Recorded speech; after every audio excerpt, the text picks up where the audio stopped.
এবছর মিথুন রাশির কর্ম ও ব্যবসার দিক থেকে যেটুকু পাচ্ছি, যে এবছর কর্মের দিক থেকে বেশ উপযুক্ত যদি একটু প্রচেষ্টা করা হয় তাহলে যে কোনো রকম কর্মপ্রাপ্তি হতে পারে। অর্থাৎ যারা কর্মের জন্য চেষ্টা করছেন তাদের কর্মলাভের একটি সম্ভাবনা দেখা যাচ্ছে। বিশেষত বৎসরের মধ্যবর্তী সময়ে এই যোগ কিন্তু দেখা যাচ্ছে। আর কর্মরতদের স্থানান্তরিত হওয়ার একটা সম্ভাবনা আছে।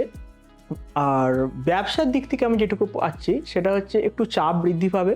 উপযুক্ত পরিশ্রম অনুযায়ী অর্থলাভে কিছুটা বাধা আসবে বছরের শেষের দিক থেকে, অর্থাৎ অক্টোবর মাস থেকে ব্যবসায় কিছুটা উন্নতি আসবে।